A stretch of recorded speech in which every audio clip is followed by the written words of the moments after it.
Bormayli bolalar. Keling aka, salomatmisiz? Yaxshi keldingizmi? Nima xizmat? Bormayli. Ozgina boshim qotib turibdi-da. Nima muammo aka? Nima xizmat? Katul, gaz katul olmoqchi edim. Hozir endi nima katul olishim kerak endi? Qanaqa stroyga? To'g'ri, sizni tushundim. Bunaqa muammo bilan ko'p mijozlaringiz kelishyapti.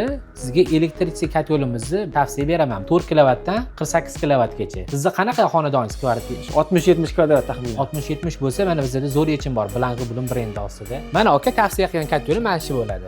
Hop. Buni ichlarini ham ochib ko'rsataman sizga. Ikkitadan so'z ekanmi? Ha, bu kattaroq 24 kilovatligi. Bizda 16 kilovatdan tepasiga uje ikkitadan nasos qo'yilgan. Bu katul nimasi yaxshi, aka? Sizga nimasi yaxshiligi mana shu 6 kilovatligi bo'ladi. 220 da ishlaydi. Hamma narsasi ichida. Rasheletning baki, nasosi, gruppa bezopasность, avtomatlari ham. И сухой tent bo'ladi va Wi-Fi tuyada ishlaydi. Tuya Mirovoy brend o'sha Wi-Fi orqali telefonda programmadan ishlata olasiz. Masofadan turib, xohlasangiz Amerikadan, xohlasangiz Rossiyadan. Mana shuni olib ketamanmi yo boshqa berasizlarmi? Yangi upakovkada beramiz aka. Garantiyasi bormi? Garantiyasi 1 yil servizimiz butun O'zbekiston bo'ylab bor. Zo'r ekan-ku. Servis nomerimizni ham yozib qo'yamiz. Rahmat.